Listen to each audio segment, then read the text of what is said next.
We had Australia now. Arsenal are the best team in the league, if not the world. You know what that means? Congratulations, Crystal Palace, on your victory on the weekend.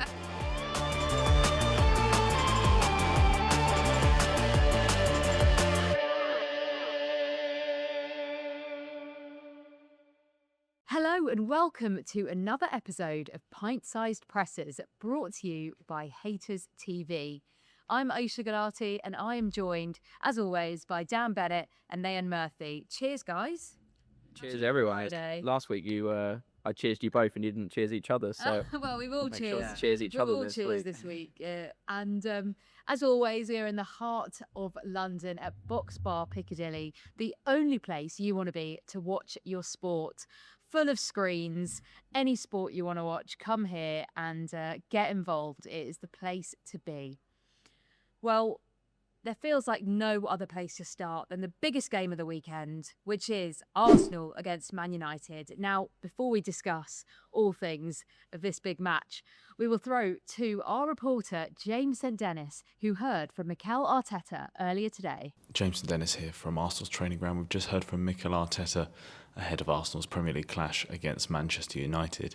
Arteta confirmed that youngster Ethan Nwaneri is close to completing a loan move to French side Marseille, as well as giving an update on the fitness to Ricardo Calafiori and Piero Hincapié.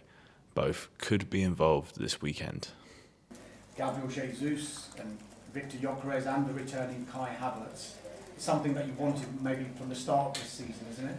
Yes, we were waiting for that, and with the amount of games that are coming up, they're all going to have opportunities and minutes, obviously. So great to have them back, and especially to have them in good form. Great news from an injury front. They've got so many players available to them, something they've not had in previous seasons. A huge win against Inter midweek too. What does this say about the current Arsenal team, Nayan? Well, strikers scoring for Arsenal this week, which you haven't seen for the last few years. Kai Havertz was playing up front, but more as a false nine, kind of connecting the play. Saka and Martinelli have been their top scorers over the last few seasons. So it was great to see Jesus and Gyökeres back on the score sheet. And if they can bring that into the Premier League, that gives them another dimension when they're attacking. And you wouldn't have even thought they needed another dimension because they've just been on top for so long. Yeah, absolutely. And Dan, do you think they are the best team in Europe at the moment? They've won all their Champions League games so far. They're guaranteed top two. It's a pretty big statement to send to the continent. I think they are, yeah. I think, if you go off the Champions League standings, definitely they are the best team in Europe. They're top, they've won every game. And I think, like you say, obviously with Hincapié and Calafiori potentially coming back this weekend, it's really exciting that Arsenal fans might actually get to see the squad depth in full because, we've spoken a lot about how much better their depth is this season compared to last season. But all the injuries have it's just meant that they've been better placed to deal with them. Whereas now, seeming, everyone apart from one or two are fit, we're actually going to get to see the competition in full, a full picture of it. So, yeah, really, really exciting. Like you say, that win over Inter was just another statement, really, about how far they've come, I think, in recent years. Nayan, best team in Europe? I think so. And that must pain you to say. Manuel Akanji was asked about that, wasn't he, on loan into Milan, and he said that he thought Bayern Munich were the best team in Europe. So a bit of interesting. I also think that the last few league winners, Liverpool and then Manchester City before, had a really good run with having little injuries. Liverpool, especially last season, had very few injuries. So the fact that Arsenal have all their players back, City have a massive wealth of injuries in defence. So this might be Arsenal's year. Well, it's a big game. Arsenal United is always a big game, despite Arsenal, being so far ahead of Man United these days. But Carrick's come in, caused a huge upset last week, beating Man City. Can he cause another upset this weekend?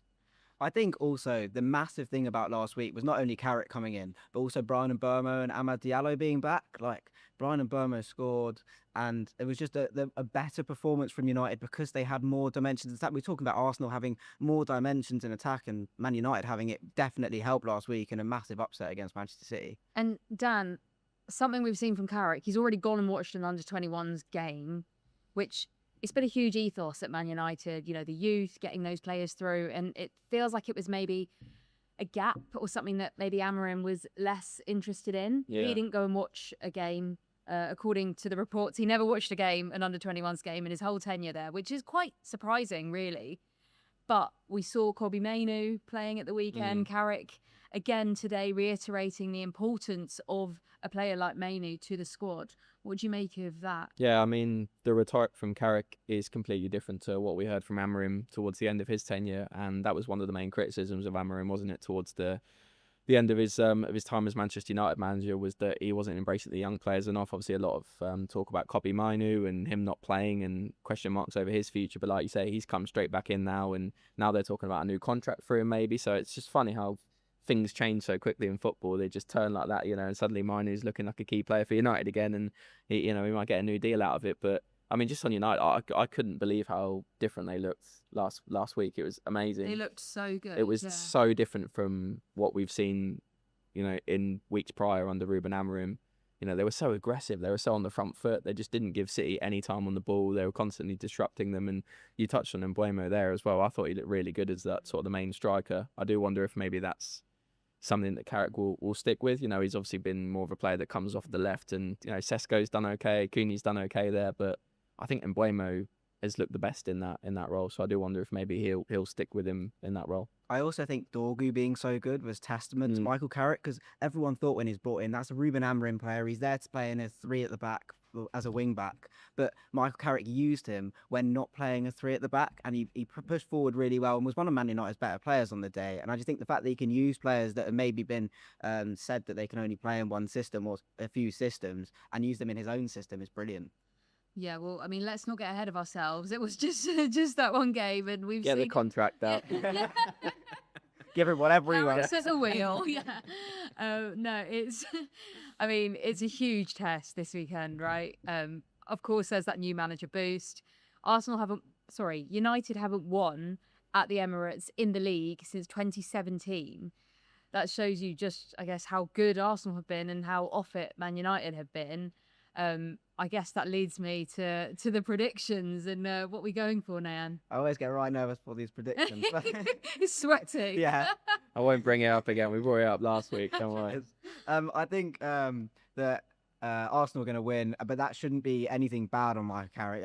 Arsenal are the best team in the league, if not the world. Well, in Europe, the world. Oh, we've gone from Europe to the world. Okay. Well, if they do lose, and I think they will, I just don't think it's a bad thing on Michael Carrick. But yeah, they're going to lose. Yeah, I mean, having spoken so positively about United and Carrick, I'm going to go with Nan and say Arsenal will win. Like I say, I don't think that's any slight on Carrick or United. It's just that Arsenal are so good, and they've drawn the last couple of games in the Premier League. I think now is the time they will get back to winning ways. They'll be full of confidence after that win over Inter Milan. So yeah, I'm going to go for an Arsenal win. Hat-trick?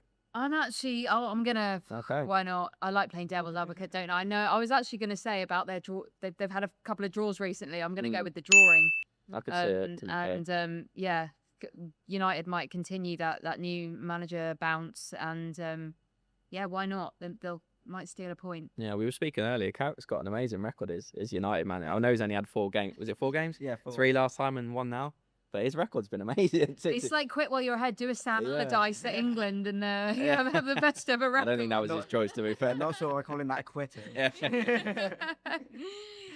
Oh, right. Well, the next match we're going to talk about Saturday, 3 p.m. We have got Manchester City versus Wolves.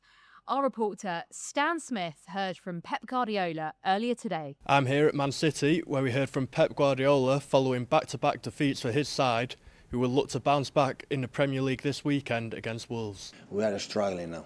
I know 100% what happened with the team. I know it.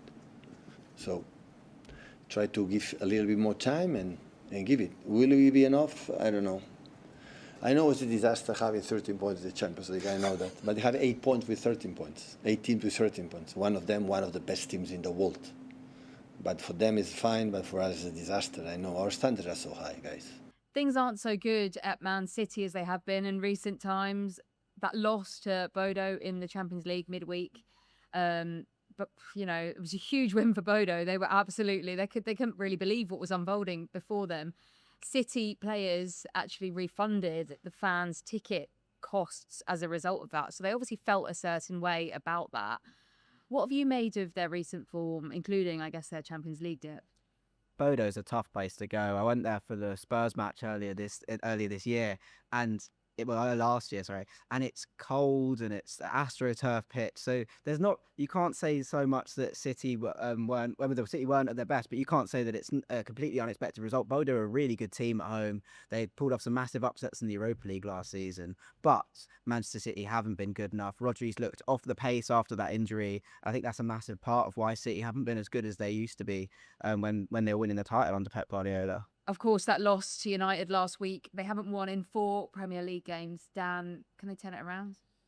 I mean, I think they can. I think Mark Gahey coming in is going to be a big signing. He'll make his debut this weekend, and I think it's really needed because, like you touched on, their injuries they've got in defence. I think at the start they weren't really showing, but I think in the last couple of games they really have against United and then against Bodo in the Champions League. They were getting exposed time after time against United and against Bodo with the high line they were playing. And, Max Alleyne, obviously he's young. He's come back on from his loan spell at Watford. He had a really difficult day against Bodo. So Gahey coming in, experienced defender, I think he's really going to improve that back line and make a real difference for them. But yeah, it's I thought it was quite interesting to hear Guardiola talking after the game about everything's going against us, and it was about the luck's kind of not with them.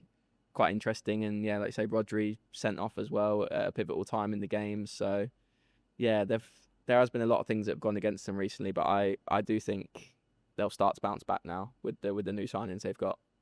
Well, they face Wolves, still rock bottom in the table, but they are unbeaten in 4. Bit of hope for Wolves there. What's your prediction? Usually Wolves has been such an easy game so far for a lot of teams this season, but they were really good against Arsenal. They've been really good against Spurs, and they're unbeaten in their last 3, I think. So I think 4. Sorry, but I think Manchester City will have too much for them. It will be a tighter game, but I think Man City will have too much for them. Yeah, I don't know if it's controversial to say, but I actually don't think Wolves have been as bad as they have. Like, as the points suggest, they're a bad team. They're not a good team, but they're not as bad as the crazy low amount of points they've got. They are a better team than that. But saying that, yeah, I think City will get back to winning ways. They'll have too much for Wolves. Yeah, I'll give this one a hat trick. I think this is going to be a City win. Wolves, back to the norm. I've been predicting a lot of Wolves results recently, but I can't for this one. Can't for this one. No, definitely not. And we don't want Man City going to bankrupt themselves, refunding all their fans if they keep. Actually, I don't think there's any danger of Man City bankrupting themselves. Say less. Leave it there. Another 3 p.m. match we've got tomorrow.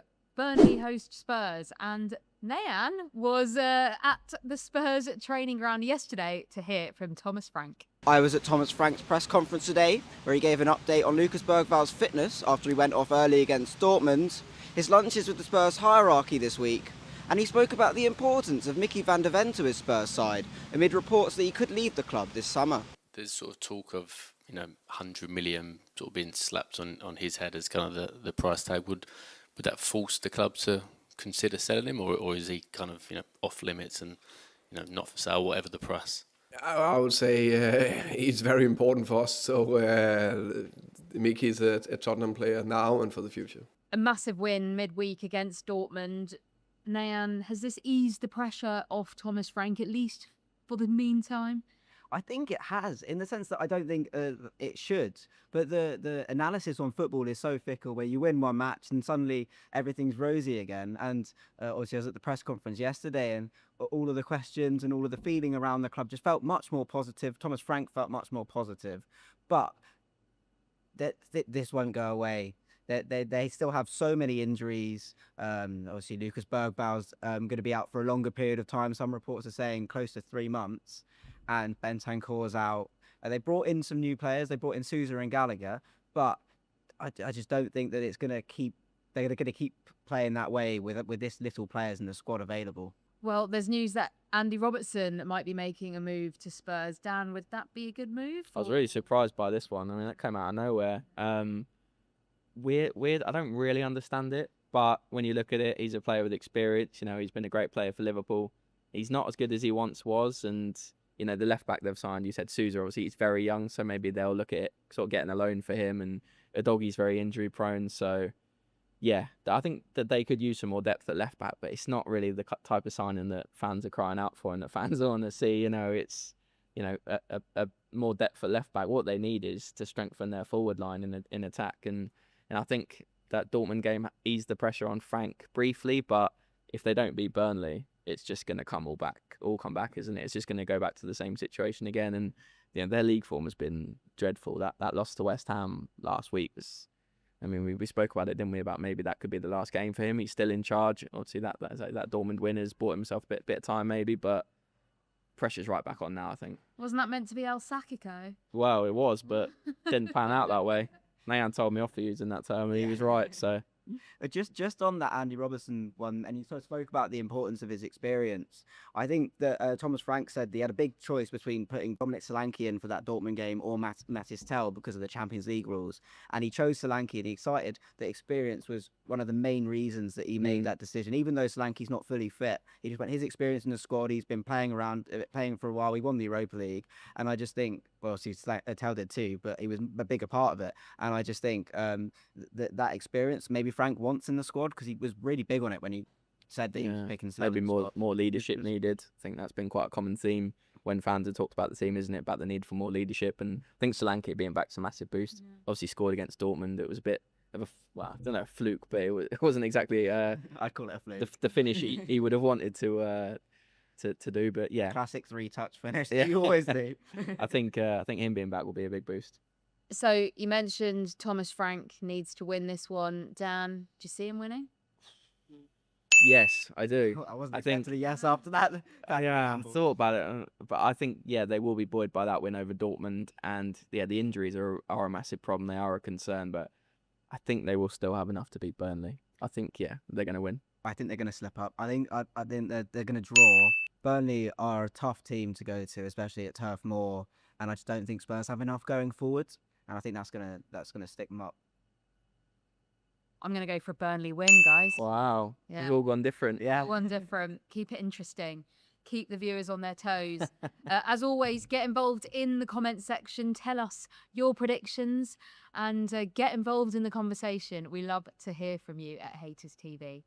Okay, tomorrow, 5:30 p.m, Bournemouth against Liverpool.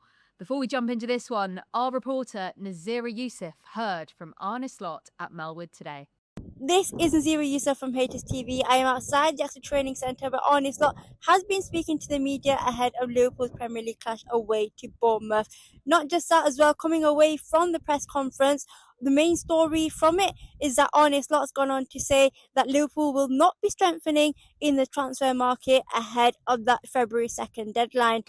As I always say then, if there's an opportunity in the market or we think we can strengthen the squad, then this club will always try to do so. But at this moment of time, I expect it to stay mainly the same. Dan, you're going to be at the match tomorrow. I am. Excited? I am, yeah. Nice trip down to the South Coast. You always get your trips into the I do. South Coast. I went to Bournemouth a lot. I don't think there's going to be much beaching and tanning. No, but, it's not looking too great, the weather, so, but hopefully it'll be all right. What are you expecting on the pitch? I think, Liverpool 13 games unbeaten now after that win over Marseille in midweek, and I think they're looking a lot better, The new signings are starting to click, and I think we're starting to see a lot more from the players they brought in the summer. I think there's definitely encouraging signs saying that, the league form hasn't been great. They've drawn a lot of games, but I think that win over Marseille in the week was really convincing. I think they really showed what they're capable of and starting to form those relationships with each other, and the team chemistry starting to grow. So I think Hugo Ekitike is looking good. Florian Wirtz is looking like the player they want, they were hoping for when they signed. So yeah, I'm quite positive about what I'm seeing from Liverpool, and yeah, I'm looking forward to it.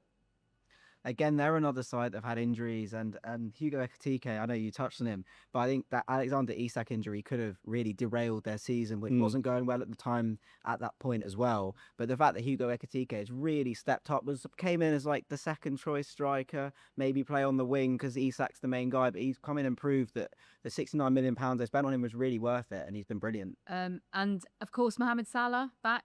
What do we make of that?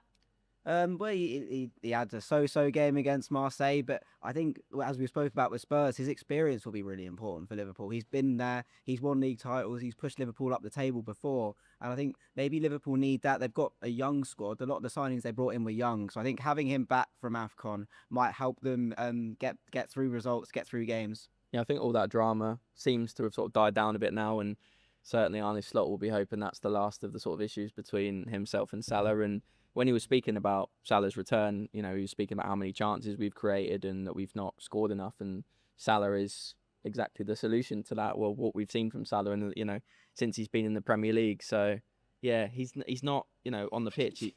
Bless you. Interrupted me in my flow. Hey, I'm so sorry. He's we've not really seen from Salah definitely not what we saw last season, but even what we've seen in the last few seasons really. So I think he's got a lot to prove as well. And yeah, if he can get back to somewhere near what he was last season, that would be huge for Liverpool. Okay, predictions. Dan, you're going to be there? Give me your prediction. Yeah, I think Liverpool will win. Yep. I think, they'll go 14 games unbeaten. I think, Bournemouth have picked up slightly recently. They've been making some signings in January as well. Obviously, they lost Semenyo, which is a massive blow. He's been their best player this season. And every time I've been to Bournemouth, I don't think I've seen them play badly at the Vitality. They're always in the game. They always give teams a really tough match. They're really physical, quite direct, and it's not going to be easy for Liverpool, but I think they'll win. I'm going to disagree. Okay. I think Bournemouth are going to win. And I just think that although Liverpool have been so good and they've been so hard to break down of late, which Slot has talked about a lot, I think Bournemouth, without Semenyo, might be able to trust some of them other attackers, and I think they're going to win. And I think we'll 1-0. We've gone for a score as There's well. a scorer in there. Is that allowed? I thought you'd be burnt from your previous scoreline. This is the one where you're going to get a score. I'm going to go for a Liverpool win on this one as well, so I'm joining you, Dan. Appreciate it. We've got a London derby on Sunday, Crystal Palace hosting Chelsea at 2 p.m. And we heard from Liam Rosinia earlier today. No, in terms of sickness, the players are coming back gradually to full health. We've had to be very careful with that. Esteval was very ill. Jamie Gittins was very ill. So that altered our plans over the week in terms of what we wanted to do. But thankfully, the lads have come through that. Enzo as well. Cole's in a good place. Joined training today, which is really positive, and we'll assess his reaction to training. Jorgensen had his scan, which is actually quite positive and not as bad as we first feared. He won't be available for Palace, but could be potentially for Napoli. Other than that, all is good. Rosinia's had a pretty good start at Chelsea, I think it's fair to say, Dan. Yeah, he has. I think they got him in at the right time. He's been given quite, I don't want to say easy, but a kind start. Obviously he had the Charlton game in the FA Cup. Paphos in the Champions League, which to be fair they did make really hard work of. Moises Caicedo scored really late on to get a 1-0 win, and it was much more complicated than it should have been. And the only game he's lost obviously is to Arsenal, and that was a narrow win, and they kind of played all right. So yeah, I think overall it's been pretty positive start, and I think he needed that because when he came in, the fans were really unhappy with the ownership, and they still are to some respects. Maresca left in quite disappointing fashion. It wasn't amicable, certainly. When you leave midway through a season, it never really is amicable, is it? But so the pressure was really on him to come in and hit the ground running, and he has done that, which I think is really important. But yeah, he's only had one Premier League game in charge, so I think, and like say 2 of those games, Charlton Championship side in the Cup, Paphos, you should expect them to win by more than they did, but so that there's, we can't really draw any conclusions yet. The real tests are still to come, but for the time being, at least, he has started well. Well, talking of things not being particularly amicable, that kind of brings us on to Crystal Palace a little bit. Yeah. In nice that, they're in a bit of a tricky situation, I think it's fair to say. Oliver Glasner came out with some comments post-match last week. Of course, they've lost Gahey, they've lost lots of players. And Glasner has confirmed he's leaving at the end of the season. Naam, what have you made of all of this? It must be really tough being a Palace player right now, one that isn't gay, the Gahey that's gone, because when your manager not only says he's going to leave, but then also kind of says a lot of stuff in the press conferences after the game and the flash interviews after the game, where he's clearly not happy with the board and he's clearly not happy with a lot of the players that they're either not bringing in or selling. And I think that just must be really difficult to have to deal with when you know that the manager, one, is going to leave, but also just doesn't really want to be there that much. Well, that's the kind of feeling I'm getting anyway. And the players, especially the top quality players that they have got, like Adam Wharton, like Mateta, who's been linked with moves out elsewhere, but none of them have really materialised into much. So it must be really difficult trying to play through that and trying to give your best and give really good performances with all of that hanging over you, I think. I was going to say, we touched on obviously last week about, it came out just before we did the show about, Gahey leaving and Glasner leaving at the end of the season. But, even after the game, they lost to Sunderland, he kind of one-upped himself with the comments, saying he'd been abandoned completely because Gahey was allowed to be sold the day before the game and obviously didn't play in that game. And, you're really critical of those above him, and very strong. I was fully expecting him to leave the club after that. I thought there would definitely be a statement coming out from the club saying that he'd left, but to my surprise, he's still there. And he's only got 6 months left on his deal, and he's going to leave at the end of the season anyway. But I think rarely do you criticise those above you like he did and keep your job in any profession, really. So yeah, surprising that he's still there, I think. I was going to say, I think the only managers we've seen do something similar to that are Ruben Amorim and Enzo Maresca. Yeah, for them. And we know how that all turned out. Well, that brings me on to predictions. I'll kick this one off. We've spoken about it. Palace in a tricky situation. I think Chelsea in a good spot, or at least, similarly, new manager bounce. So I'm going with a Chelsea win on this one. I will agree. I think Chelsea, I think, like I said, Rossini's had a good start. I think he'll continue that. Yeah, this is my turn to complete a hat trick. Yeah. And that, first time for everything there. Chelsea going to win. You know what that means? Congratulations, Crystal Palace, on your victory on the weekend. Yeah. You don't want Nairn backing you. Yeah. It's a bad sign. Okay, well, the best of the rest. Saturday, West Ham against Sunderland. Give me your prediction, Dan. Sunderland, I think. Obviously, West Ham had a good win at Spurs last weekend, and they made some what looked to be quite encouraging signings in January. But Sunderland have been really good this season, and they've got all their players back from AFCON, which is a big boost. And I think, Sunderland. Well, West Ham haven't won many games this season, but I've been to only two West Ham games this season, and they've won them both. Wow. I'm not going this week. We were talking about him as a bad omen, but well, maybe he's not. Well, I'm not going this weekend, West Ham fans. So I think you're going to lose. So it's a Sunderland win from you as well. And Sunderland. I am now completing another hat trick because I've got a Sunderland win for this one too. Okay, Fulham versus Brighton, Nan. Again, like a really hard game to predict, but Brighton are a better team than Fulham, I think, and I think they'll win. Draw. I think this one's got a draw. Got a draw there, yeah. I said that about the last Brighton game, and it was a draw, I think. They're just a very draw team, Brighton, aren't they, I feel? Sorry, Brighton fans. That's the impression I've got from you this season. That's quite. I think that's a bit of a backhanded insult. It's it's not like you're not so bad that you're losing, but you're just you're not bad. You're not that bad. Okay, Sunday, Brentford against Nottingham Forest. I think Nottingham Forest are going to win that. I think Nottingham Forest have found it difficult, but they've also been better under Sean Dyche, and I think that a lot of their players really do have X factor. Morgan Gibbs-White, Cam Hudson-Odoi, and I think that'll get them over the line against a really high-flying Brentford team. No, I disagree. I think Brentford. Sorry, were you going to make your prediction? I was going to make because it looks like I'm copying you. Well, I'm going to have to copy one of you, but I think Brentford. Yeah, I think they've been really good at home this season. They're having a really good campaign. Lost to Chelsea last week, but I fancy them to bounce back. Yeah, I'm going for Brentford. I just completely interrupted you and said what you were going to say. It's fine. I'll just hop on. Yeah, Brentford win. Now looks like you're copying me. Newcastle against Aston Villa on Sunday. What a game that is. Aston Villa have been much better team this season. They're level on points with Manchester City, and I think they're going to continue their good form and win again. I'm going to go next. I'm going for Newcastle win. Yeah, so am I. Hey, there we go. I think they have been a lot better recently, Newcastle. And obviously, they're doing well in the Champions League, but they have also been better in the Premier League, and they've been good at home. So yeah, St James's Park's going to be rocking. Yeah, the atmosphere for the game against ESV was amazing. Yeah. I don't know if you saw it, but yeah, it was so good. So if they can recreate that, I think Eddie Howe was talking after about wanting to keep that going. So that makes a big difference. For sure. And finally, Monday Night Football. We've got Everton against Leeds. Another really Monday Night Football fix. I knew you. Yeah. I say that pretty much every week because they keep getting it right with these Monday night games. But the Everton Stadium, the Hill Dickinson, just feels like a Monday night stadium. And I guess backhanded. A Monday night stadium. There you go. That means a TV fixture, so that you can't say it's too backhanded. But I think Everton are going to win that one. Draw. I think that's yeah, I feel like Monday games are always draws. I don't know if there's any. I'm probably completely wrong and there's no research to back that up, but I just feel like it's going to be a draw. I will go for the opposite result. I'll go for Leeds win on that one. It's that time of the week, our favourite time of the week. Who's going to be your pint-sized partner? Who do you want to go for a pint with this week, Dan?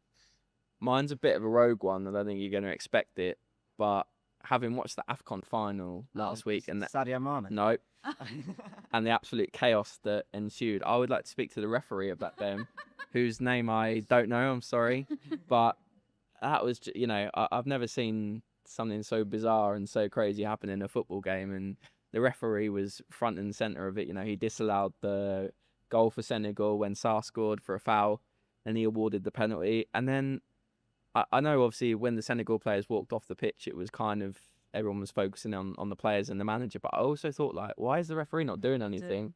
Like, you know, I don't want to get into it all now, but, you know, the Senegal players obviously had very valid reasons to be angry and upset. But I don't think you can just walk off a pitch for 15 minutes, come back on and finish the game. Like, I felt the referee had to step in there, and he just kind of was stood there and not really doing it. It was just... Anyway, I'd love to speak to him about what was going on there and his insight into that, because I think that would be an amazing conversation. That would be great. Yeah. I'm gonna follow on from you with AFCON, but instead I want to ask one of the main men on the pitch what was going through his mind when he took that penalty. Brahim Diaz. There's been so much debate whether he missed it on purpose, and I think that taking a penalty so badly that people are thinking you missed on purpose is probably not a good look. But I would definitely love to ask him just why he thought a Panenka at that point was the right way to go. That's just I mean, having been off the pitch for so long and then coming back on and then trying that, and like you say, all the sort of conspiracy theories. Did he miss it on purpose? Because did they come to some sort of agreement? But like you say, I don't think he did. I think he just genuinely. He looked absolutely heartbroken. I don't think you can put that on, can you? Also, it did look like Mendy was about to dive right before. Like he'd gone to the right, so it did look like he's going to dive. And if you're going to miss a penalty on purpose, you surely just smash it wide or smash it over. You know. Do a Sergio Not put it on target where it could actually go in. What do you think? Well, mine AFCON hat-trick? is not going to be an AFCON hat-trick.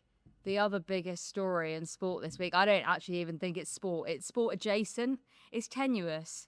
You're breaking the rules. He had a failed footballing career. He's a Beckham, and it's Brooklyn Beckham. I mean, is that allowed? It's allowed. You go to VAR for that one. You tell me you don't want to go for a pint with Brooklyn Beckham this week. Absolutely do. I'll go with the referee from AFCON first. Oh gosh, I want to know the juice. Don't we all? We all want to know the juice. I would take any of the Beckhams. I'll take David. I'll take Victoria. I'll take Brooklyn. I don't think you'll be able to take them all at the same time at the moment. No, given what's going on. I'll keep them separate. You might have to do it one by one rather than a family outing and you. Yeah. I would have just liked an invite to the wedding, to be honest. Yeah. See Victoria's dancing. Yeah, I mean, got to get to the bottom of that one. Yeah. And I will when I go for a pint with Brooklyn. Yeah, well, I'm not really totally too invested in the sort of gossip, but I did read this whole statement, I will admit. I was quite interested in all of that and what was going on, so that's a good one. I think you can just about get away with it, given, like you said, he had a footballing career. A somewhat of a football career. But... Yeah, we'll allow it. Well, let us know in the comments who your pint-sized partner is this week. We want to hear from you. Get involved. Do share, do like, get involved in the conversation at Pint-Sized Presses. We're at Box Bar Piccadilly. Do come here and watch all the sport. All the Premier League this weekend will be on here, as well as all the other sports. You've got American football on. You've got racing. You've got literally everything on all these screens around us. It is really the place to be in London. Well, thank you for joining me, guys. Thank you. And thank you guys for joining at home. We will be back same time next week for more Pint-Sized Presses. We will see you then. Cheers. Enjoy your weekend. Enjoy the games.